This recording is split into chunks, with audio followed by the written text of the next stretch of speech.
दोस्तों नमस्कार। ये हमारे इसकी एग्ज़ाम डेट आ चुकी है। आप जाकर के जब नोटिस पे क्लिक करोगे तो आपको साफ साफ दिखाई देगी डेट। अगर आप टीजीटी पीजीटी का एग्ज़ाम देना चाहते हो तो 14 तारीख आप नोट कर लो। 14 दिसंबर है एग्ज़ाम डेट। 9 बजे से 11:30 बजे तक रहेगा पीजीटी वालों का, और 14:30 बजे से यानी कि 2:30 से 17 बजे तक यानी कि 5 बजे तक रहेगा टीजीटी और मिसलेनियस टीचर्स का। हॉस्टल वार्डन का है 21 तारीख को, फीमेल स्टाफ नर्स का भी 21 को है 9 से 11 में, और 21 तारीख को है सेकंड मीटिंग में जूनियर सेक्रेटेरिएट असिस्टेंट और लैब अटेंडेंट का। प्रिंसिपल अकाउंटेंट का जो एग्ज़ाम है वो 13 तारीख को ही है 2:30 बजे से 4:30 बजे तक का। ठीक है, तो ये तो हो गई बात एग्ज़ाम डेट की। अब होगी बात प्रिपरेशन की। कैसी चल रही प्रिपरेशन बताइएगा ज़रूर। मैं आपसे 2-3 रिक्वेस्ट करना चाहता हूँ कि अब आपकी पढ़ाई में धार आ जानी चाहिए। अब तक सो रहे थे, धीरे धीरे पढ़ाई हो रही थी, कोई बात नहीं। 15 दिन बहुत होते हैं, और 15 दिन में एग्ज़ाम तो नहीं निकलता है, लेकिन मार्क्स उतने बढ़ जाते हैं जितने हमको चाहिए होते हैं। बाकी अब आते हैं प्रिपरेशन पे। देखिए, आप में से बहुत सारे ऐसे लोग होंगे जिनके 40 नंबर आ रहे होंगे, किसी के 50, किसी के 60, किसी के 65 प्लस आ रहे होंगे।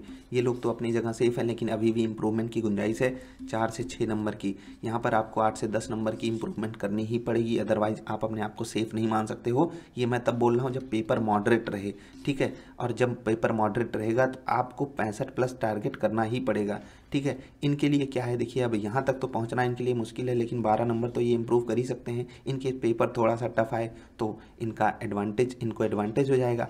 यहाँ वालों को मतलब अब यही बोल सकता हूँ मैं, एक दिन रात एक कर दो भाई। अगर आपके नंबर 40 के आसपास हैं तो आपको 12 से 14 घंटे अब पढ़ना पड़ेगा अगले 14 से 15 दिन। अगर आप इतना नहीं कर सकते, लड़ाई से आप बाहर हो चुके हो पहले ही, अगर इतना कर सकते हो तो अभी भी पूरा स्कोप है, आप कर सकते हो। You can do it. आपको अलग अलग सब्जेक्ट्स में अलग अलग तरीके से फोकस करना है। मैं आपको बता देता हूँ, आईसीटी में 12 प्लस नंबर पाना आसान है। आप टीचिंग एप्टीट्यूड में जाओगे तो 20 प्लस ईजिली आ सकता है, लेकिन 25 प्लस जाने के लिए आपको नाकों चने चबाने पड़ेंगे। सब्जेक्ट पेडागोजी में जब आप जाओगे तो यहाँ पर भी आप 20 में से अगर नंबर लेना चाहते हो 16 के आसपास टारगेट कर सकते हो। 18 थोड़ा सा मुश्किल हो जाएगा। बाकी जब आप जाओगे रीजनिंग में तो यहाँ पर कुछ लोगों को दिक्कत होती है, लेकिन मैं फिर भी बोल रहा हूँ 11 से 12 क्वेश्चन यहाँ तब भी सही हो सकते हैं, ठीक है। बाकी सब्जेक्ट वाली चीज़ें तो आप अपने हिसाब से मैनेज कर लेना। करंट अफेयर्स को तो मैं यही मान के चल रहा हूँ, आप 2 ही 3 नंबर ले लो तो भी चलेगा। तो कुल मिला के 12 3 15 और 15 20 35 35 10 45 5 50 50। उसके बाद आप यहाँ पर आ जाओ, ठीक है। 11 12 नंबर 50 10 60 62 64। तो लगभग आप ऐसे ही अप्रोच कर सकते हो।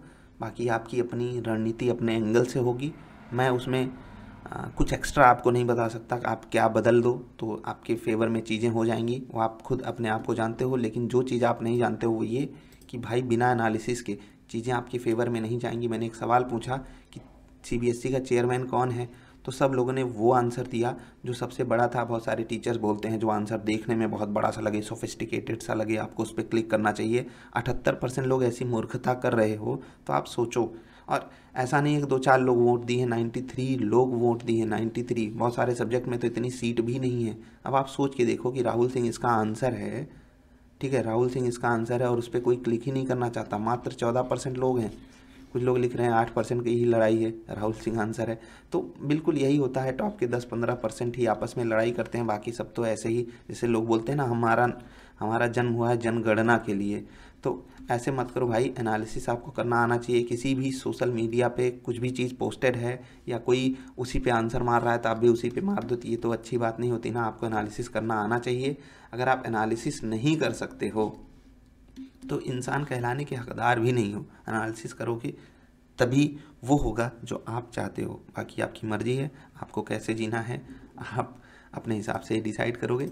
अब हम वापस आते हैं इस नोटिस पे। ये नोटिस आपके लिए एक रिमाइंडर होनी चाहिए, वेकअप कॉल होनी चाहिए कि इसको देख करके आपका खून खौल उठना चाहिए कि अभी तक मेरे मार्क्स 40 50 और 55 की ही रेंज में हैं, मैं क्यों नहीं 60 65 प्लस जा रहा हूँ। बच्चे ऐसे ऐसे भी खतरनाक हैं, आप अलग अलग जगह मॉक दे रहे होगे, वो 70 प्लस मार रहे हैं, वो 75 प्लस मार रहे हैं, कुछ तो ऐसे महापुरुष हैं 80 प्लस मार रहे हैं। आपको उनसे लड़ाई करने जानी है युद्ध में, और आप सो रहे हो बैठ के, सो रहे हो तो डूब मरो पानी में इसी भरी जवानी में। किस लिए जी रहे हो ज़रा सोचा करो, और सोना बंद करो, उठ जाओ, पढ़ाई करो, लग जाओ। 15 दिन बहुत होते हैं, आग जवानी में ही लगाई जाती है। बुड्ढों की तरह सोते मत रहो, लेटे मत रहो, आगे बढ़ो, अचीव करो। जिसका सपना देखे हो उसके लिए जी जान लगानी पड़ती है। If you are trying, go all the way.